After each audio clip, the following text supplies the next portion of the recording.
प्रणाम मास्टर। आपका स्वागत है विकुल सनातन में।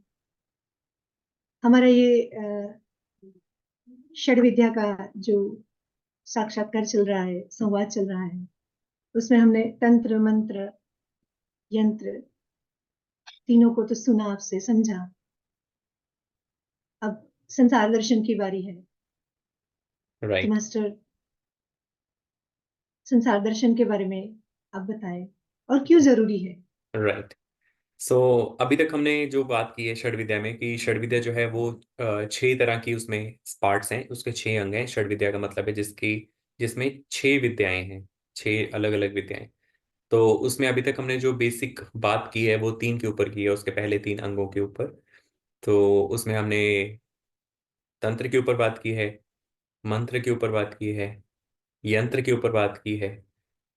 तो अब चौथा हिस्सा उसका है संसार दर्शन।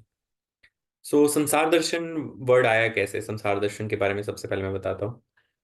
तो संसार दर्शन जो शब्द है वो जब जब मैंने अपनी यात्रा 2014 में शुरू की तो सबसे पहले जो मेरी दृष्टि पड़ी वो थी इस संसार की सारी व्यवस्थाओं पर। कि संसार में ये व्यवस्था है, जैसे मान लीजिए एक एक शिक्षा की व्यवस्था है। ठीक है, उसके बाद फिर हेल्थ केयर की व्यवस्था है। उसके बाद फिर फाइनेंस मनी की एक व्यवस्था है। तो जब मैंने इन सारी व्यवस्थाओं को देखा तो मेरे लिए सबसे जो आश्चर्य की बात थी कि इस संसार में ये व्यवस्थाएं किसने बनाई हैं और ये क्यों हैं। तो पहली चीज जो मैंने अपनी लाइफ में रियलाइज की थी और बोली थी वो थी अबाउट द संसार, अबाउट द संसार दर्शन। क्योंकि जब मैंने पूरी आध्यात्मिक जगत के ऊपर अपनी दृष्टि डाली तो उस पूरे आध्यात्मिक जगत में देखने पर मुझे समझ पड़ा कि आध्यात्मिक जगत में कोई भी संसार दर्शन के ऊपर बात नहीं करना चाहता है। कोई भी ये जो पूरे रूलर्स की जो व्यवस्था बनी हुई है, जो शासक हैं अभी के, उन शासकों के ऊपर कोई बात नहीं करना चाहता है। किस तरह से ये सारी रेप्टिलियन फोर्सेस आज की डेट में पूरा आधिपत्य जमा कर बैठी हैं, उसके ऊपर कोई बात नहीं करना चाहता है। तो ये व्यवस्था जो शिक्षा, क्योंकि शिक्षा बहुत ही अहम हिस्सा है हमारे जीवन का। तो आप पृथ्वी पर आते हैं शिक्षा के लिए, और आप नित्य प्रतिदिन आपको कार्य करना चाहिए ताकि आप अपनी शिक्षा में और विकसित हो सकें, आप शिक्षा में वृद्धि कर सकें, आप अपना विकास कर सकें, आप चेतना आपकी चेतना विकसित हो सके, आप आत्मिक स्तर तक विकास प्राप्त कर सकें। ठीक है, तो आत्मिक स्तर तक आप विकसित हो सकें इसलिए आपको शिक्षा की आवश्यकता है। लेकिन अगर एजुकेशन सिस्टम ही हम बदल दें और उस एजुकेशन सिस्टम में हम चेंज करके, परिवर्तन करके उसको उतना बना दें कि वो सिर्फ आपको सक्षम करे एक नौकरी पाने के लिए या एक व्यापार में जाने के लिए या सिर्फ मनी के पीछे भागने के लिए, तो ये बहुत ही एक आश्चर्य की बात थी। तो जब आप जी मास्टर। किसी भी चीज को आप समझना चाहते हैं तो सबसे पहले तो आपको ये देखना पड़ेगा ना कि आज है क्या। ठीक है, जैसे मान हम्म। लीजिए ज्ञान है, ज्ञान का मतलब ये है कि ज्ञ का आना। ठीक है, तो नॉलेज का आना, तो आपको नॉलेज आएगी कैसे जब आप एक अच्छे पात्र नहीं होंगे, आपके अंदर अच्छी प्यास नहीं होगी, आपके अंदर एक जिज्ञासा नहीं होगी चीजों को जानने की। ठीक है, तो जब ये जिज्ञासा भीतर हुई और मैंने देखा कि जितने लोग आध्यात्मिक जगत में हैं वो संसार दर्शन के ऊपर बात नहीं करना चाहते हैं, रादर वो भी उसी व्यवस्था का हिस्सा बन के बैठ गए हैं। तो ये संसार दर्शन के ऊपर बात करना बहुत ही अ, अनिवार्य हो जाता है। ठीक है, तो संसार दर्शन का मतलब है कि जिस संसार में आप आए हैं, जिस लोक में आप आए हैं, देखिए आप पृथ्वी पर आए हैं तो आपको पृथ्वी के बारे में इतना तो पता होना चाहिए ना कि पृथ्वी के नियम क्या है। ठीक है, आप एक पृथ्वी की अ, आप पृथ्वी जगत में एक पार्थिव शरीर में आए हैं तो आपको पार्थिव शरीर के नियम तो पता होने चाहिए। ठीक है, लोग एक गाड़ी में क्या ईंधन डालना चाहिए, गाड़ी में क्या फ्यूल डालना चाहिए वो जानते हैं, लेकिन आपकी पूरी एजुकेशन करने के बाद भी आपको ये नहीं पता लगता है कि आपको अपने शरीर में क्या फ्यूल डालना चाहिए, कौन सा फ्यूल आपके अंदर जाके क्या कार्य करता है, आपको ये नहीं पता चलता है। क्योंकि प्राकृतिक सूझबूझ जो है वो नष्ट कर दी जाती है शिक्षा की व्यवस्था में, और गोल सिर्फ एक ही रह हम जाता खो है। ही चु हम खो ही चुके हैं उसे।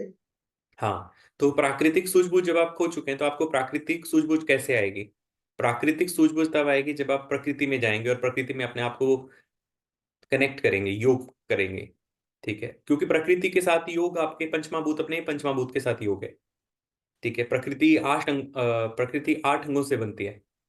ठीक है, तो वास्तविक अष्टांग योग जो है वो मतलब शरीर के 8 अंगों को मोड़ना तोड़ना, या शरीर के 8 अंगों को किसी तरीके से मतलब कसरत करना या एक्सरसाइज करना या उसके पॉस्चर्स बनाना, ये नहीं है। ठीक है। तो वास्तविक अष्टांग योग का अर्थ है कि आप प्रकृति के 8 अंगों के साथ योग करें। योग का मतलब है जुड़ना। जैसे आज लोग कहते हैं I am trying to connect with that person, मैं उससे जुड़ना चाहता हूँ, I want to know what that being is, I want to know who that being is, I want to connect with that person. इस संदर्भ में आज connect और जुड़ना वर्ड यूज किया जाता है, तो संस्कृत में योग वर्ड का प्रयोग किया जाता है। तो इसलिए प्रकृति के 8 अंगों से जुड़ना वास्तविक अष्टांग योग है। तो प्रकृति के 8 अंग हैं, भूमि, जल, अग्नि, वायु, आकाश, मन, बुद्धि, अहंकार। तो वो सब आप ही के अंग हैं। ठीक है।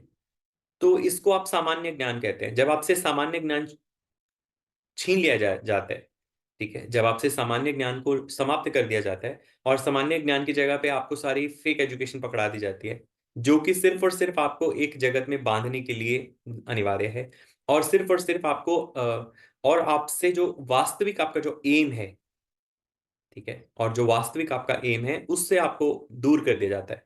क्योंकि आपका लक्ष्य एक जगह पे क्या होना चाहिए? अगर आप मान लीजिए एक जेल में पैदा होते हैं तो आपका लक्ष्य क्या होगा? जेल से छूटना आपका लक्ष्य होगा। तो लेकिन जेल में बसे रहना ही लक्ष्य बन गया है। जेल में कैसे सुखी बसना है उसके लिए शिक्षा है। जेल में किस तरह से बीमारियों के साथ अपना समन्वय बिठाना है दवाइयां खाकर, वो एक लक्ष्य है।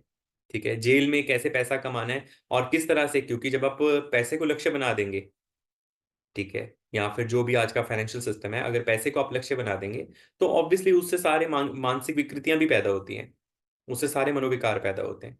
तो क्योंकि सब पैसे के पीछे भागेंगे, सब एजुकेशन में ज्यादा लेना चाहेंगे, सब बढ़िया जॉब लेना चाहेंगे, सब उस तरह से पैसे को किस तरह से ज्यादा इकट्ठा करना है वो करना चाहेंगे। तो इस तरह से सारी चीजें जो होंगी वो मनी सेंट्रिक हो जाएंगी, पैसे पर केंद्रित हो जाएंगी। तो ये संसार दर्शन होना बहुत जरूरी है कि ये संसार में ये व्यवस्था बनाई किसने है। ठीक है। अगर आप पैसे की व्यवस्था देखेंगे तो वो बहुत पुरानी नहीं है। ठीक है। और जो मेडिकल साइंस है वो भी बहुत पुरानी नहीं है। ठीक है। तो कौन सी चीज है जो मेडिकल साइंस से पहले भी थी, जो पैसे से पहले भी थी? ठीक है। तो उन सनातन शाश्वत सत्यों को जानना बहुत ही जरूरी है। तो इसलिए संसार दर्शन बहुत इंपॉर्टेंट हो जाता है। तो संसार दर्शन में पहली जो सबसे इंपॉर्टेंट चीज जो जानने योग्य है वो ये है कि जो व्यवस्था है, इस व्यवस्था के शासक कौन है, इस व्यवस्था को बनाने वाले, चलाने वाले कौन है। अगर आप जब तक व्यवस्था क्या है ये नहीं जानेंगे तो उसकी उपयोगिता भी नहीं पता चलती है। ठीक है। अगर आप आज का सारा संसार देखेंगे तो उस संसार में अगर आप नौकरी में हैं तो पैसा इंपॉर्टेंट है, काम करना इंपॉर्टेंट है, वैसे एजुकेशन होना इंपॉर्टेंट है, हेल्थ इंपॉर्टेंट नहीं है। ठीक है। तो वहां पर भी बॉडी इंपॉर्टेंट नहीं है। आप जैसे ही वहां से आप छूटते हैं और आध्यात्मिक जगत में आते हैं, वहां पे you are not the body. ठीक है। वहां पर भी आप बॉडी अनिवार्य नहीं है, you are not the body. ठीक है। तो वहां पर भी बॉडी को नकार दिया जाता है। तो ये सारी जो एमलेस चीजें जो मनुष्य को दी गई हैं ताकि वो बिना किसी लक्ष्य के, बिना किसी वास्तविक एम को लिए हुए, बिना किसी वास्तविक लक्ष्य को सामने रखे हुए वो एमलेसली चलता रहे, बिना किसी गोल के चलता रहे और गोल गोल इसी धरती पर घूमते रहे। तो इसलिए ये सारा व्यवस्था बनाई गई है ताकि अगर आप देखेंगे तो जो अभी की व्यवस्था है, तो अगर ये व्यवस्था सिर्फ और सिर्फ आप बेंचेस टू बेड्स है, ठीक है, तो ये स्कूल के बेंचेस से लेकर बेड्स तक की व्यवस्था है। ठीक है। तो कुछ लोग बेंचेस पर जाते हैं पढ़ने के लिए, ठीक है, और उसके बाद बाकी के लोग बेड्स पर रहते हैं बीमारी में। ठीक है। तो जो बेड्स पर जाते हैं और बेंचेस पर जाते हैं उन दोनों को ऑर्गेनाइज करने के लिए कुछ लोग दफ्तर जाते हैं। ठीक है। सो जो दफ्तर जा रहे हैं वो आगे दफ्तर जो बेंच में है वो दफ्तर जाएंगे, दफ्तर वाले बेड पर जाएंगे। ठीक है। और ये व्यवस्था इसी तरह से सर्कल में चलती रहती है between the benches and the beds. ठीक है। सो बेंच टू बेड की व्यवस्था है ये सारी।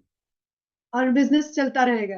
और व्यापार चलता रहेगा, बिल्कुल। सो ये व्यापार इसी तरह से चलता रहेगा। ठीक है ना। सो जो बेंचेस पर हैं उनको मैनेज करने के लिए और जो बेड्स पर हैं उनको मैनेज करने के लिए सिर्फ कुछ लोगों को काम करना पड़ेगा। That's all. और ये सारा सर्कल इसी तरह चलता रहेगा। People are earning money not to have real life, okay, but people are running after money just so that they can manage with the disease. They can have more better facility when they are diseased. So they are earning money to spend it on disease. Okay, because money doesn't give any sense. ठीक है। और अभी तो ऐसा है कि manage करना तो ठीक है, पर आने की संभावना है कोई रोग आने की संभावना है तो हम वैक्सीन भी ले लेते हैं उससे यस पहले यस ही, यस। तो कोई ये सिम्टम के सारी बगैर। तो ये सारी स्थिति आई ही क्यों है? ये सारी स्थिति इसीलिए धरती पर आई क्योंकि लोगों ने सेंस ही खो दी। क्योंकि उनको पता ही नहीं है कि वैक्सीन क्यों नहीं लेनी चाहिए। अगर आपको व्यवस्था क्या है और ये व्यवस्था क्यों है और इसमें क्या करना चाहिए, तब तो पता चलेगा। इस संसार दर्शन में एक और अंग है कि आप धरती पर हैं। पहले तो ये जानना पड़ेगा ना आप हैं कहाँ। ठीक है। और ये सिस्टम क्या है, ये यंत्र क्या है। ठीक है ना, ये यंत्र क्या है और आप इसमें क्यों हैं। अगर आप कहाँ हैं और इसमें क्यों हैं, आपको यही दो कारण नहीं पता चलेंगे, तो आप कैसे जानेंगे कि आपको इसमें अभी करना क्या चाहिए, what is your best action. ठीक। सो और ये प्रश्न भी, ये क्षमा करें मास्टर, और प्रश्न भी उल्टे लेके बैठते हैं, मैं कौन हूँ। हाँ, तो मैं कौन हूँ का बहुत ही सिंपल आंसर है। मैं कौन हूँ मतलब आपको मिरर में देखना है, तो आप वही हैं जो आपको शीशे में दिख रहा है, आप वही हैं। आपका वास्तविक सत्य जो है, जो आपका वास्तविक सत्य है वो आपको शीशे में दिख रहा है, मिरर में आप देख सकते हैं। ठीक है, mirror is just mirroring your truth in the now. अभी जो आपका सत्य है वो आपको दिखा रहा है कि आपकी ये एज है, आप धरती पर हैं, आपका ये जेंडर है, आपका ये शरीर है। तो आपको सत्य तो पता चल गया आप कौन है। ठीक है ना। मनुष्य जो है वो इसमें इंटरेस्टेड नहीं है। मनुष्य इंटरेस्टेड है मैं आत्मा हूं मैं। ठीक है, लेकिन मैं आत्मा हूं तक तो तब जाएंगे जब आप बॉडी माइंड और स्पिरिट तीनों को ट्राई को कंप्लीट करेंगे। बॉडी माइंड स्पिरिट तभी हो सकता है, मतलब आत्मा माने स्पिरिट, स्पिरिट तक आप तभी जा सकते हैं जब आप बॉडी और माइंड का लेवल भी क्रॉस करें। तो मैं कौन हूं वही कह सकते हैं जो बिल्कुल ही मतलब अपनी याददाश्त खो बैठा है, जिसे आप कहते हैं अनकॉन्शियस। मान लीजिए कोई बहुत ऊंचाई से गिरता है। ठीक है, ऊंचाई से गिरने पर उसको सब कुछ भूल गया है, तो उसका वास्तविक में प्रश्न क्या होगा, मैं कौन हूं। थोड़ा सा होश होता है तो वो ये नहीं कहता मैं कौन हूं, वो कहता है मैं अपने आप को जानता हूं मैं कौन हूं, लेकिन मैं कहाँ हूं। ठीक है। जी मास्टर। राइट। तो थोड़ा और होश अगर ज्यादा आता है तो उसको पता होता है मैं कौन हूं मैं कहाँ हूं। तो फिर वो ये जानना चाहता है मैं यहां क्यों हूं। ठीक है, और इसके बाद और होश बढ़ने पर तो वो जानता है मैं कौन हूं मैं कहाँ हूं मैं यहां क्यों हूं, तो मैं इसमें से कैसे छूटूं, तो वो ये जानना चाहेगा। तो जिस तरह से चेतना का विकास होता है, जिस तरह से आपका होश बढ़ता है, उस तरह से आप अपने छुटकारे की बात करते हैं। इसीलिए मुक्ति जो है वो हाईएस्ट गोल है इस रियलिटी का। ठीक है, मुक्ति रियल गोल है। मुक्ति मीन्स फ्रीडम, मुक्ति मीन्स लिबरेशन। स्वयं को यहां से छुड़ाना सबसे बड़ा गोल है। छूटे बंदी महासुख हुए। ठीक है, तो बंदी मतलब तो प्रिजनर, बंदी मतलब तो इम्प्रिजन्ड बीइंग होता है। ठीक है, बंदी कौन है, जिसके छूटने पर महासुख होगा, ये बस समझने की बात है। ठीक है, तो आप बंदी हैं। ठीक है, आप बंदी हैं, आपको आप धरती जेल पर हैं, आप बंदी हैं। तो छूटने पर ही महासुख प्राप्त होता है। तो जिसकी जितना चेतना बढ़ती जाती है तो वो उतना जल्दी अपने आप को छुड़ाने के लिए कार्य करता है। तो वही बुद्धिमान है। ठीक है ना, वही व्यक्ति बुद्धिमान है। ठीक। जैसे आपने कहा छूटे ही बंदी महासुख हुई, तो बंदी क्यों है वो जानने की बुद्धि कैसे आती है देखिए कि हम बहुत सिंपल यहाँ बात आए है, और। बहुत ही कॉमन सेंस है, बहुत ही कॉमन सेंस की बात है। आप मान लीजिए किसी अलग लैंड पर रहने जाते हैं, आप किसी अलग देश में, आप मान लीजिए किसी दूसरे देश में रहने जाते हैं। ठीक है, आप वहां दूसरे देश में जाकर वहां पे जाके उसके नियम को फॉलो नहीं करेंगे, तो आपको क्या करते हैं। ठीक है, हाँ, जेल में डाल जेल देते में हैं। डालते हैं, बात खत्म, दैट्स ऑल। तो आपको आपको बंदी क्यों बनाया गया धरती पर। ठीक है, आपको बंदी क्यों बनाया जाएगा, क्योंकि आप जिस देश में थे वहां का आपने नियम फॉलो नहीं किया। ये तो बहुत ही कॉमन सेंस की बात है। तो आप अगर नियम फॉलो करना जान लें, जो natural law of the land है अगर आप उसको जान लें, तो आपको बंदी से, आपको जेल से छुटकारा मिल जाएगा। तो आपको जेल से छूट जाएंगे आप। बहुत ही सिंपल बात है। ठीक है, तो आपको फाइन भी नहीं लगेगा, आपको दंड नहीं मिलेगा, फाइन नहीं लगेगा, आपको प्रताड़ना नहीं मिलेगी, आपको पीड़ा संताप नहीं दिया जाएगा। ठीक है, आपको कोई भी ट्रीटमेंट नहीं दिया जाएगा, तो आप जल्दी छूट जाएंगे। सिंपल। तो जी इसलिए मास्टर। नियम को फॉलो करना बहुत जी जरूरी है। मास्टर। नियम को जानने के लिए अगर आपको natural law of the land जानना है, ठीक है, तो वो क्या आप बिना नेचर में जाए जान लेंगे। नेचुरल लॉ नहीं नहीं। अननेचुरल व्यवस्था में से नहीं है सीख सकते। ठीक ठीक है। नहीं, शक्य नहीं है, ठीक अशक्य है है। ना? नेचुरल लॉ जो है वो अननेचुरल व्यवस्था में से नहीं सीखा जा सकता है। That's a common sense. ठीक है। लेकिन अभी जो है वो कॉमन सेंस तो है ही नहीं बिल्कुल भी। कॉमन सेंस तो खत्म हो चुकी है। तो इसलिए ना तो संसार दर्शन समझ पड़ रहा है। तो जो सबसे बड़ी चीज समझ पड़ती है वो है I am not the body, I am आत्मा। और डायरेक्टली यही चीजें समझ पड़ती है। ठीक है। और जितनी भी चीजें वो सारी मन और माया पर आके खत्म हो जाती है। ठीक है। तो अध्यात्म में अगर आप देखेंगे specially in the city city spirituality. ठीक है।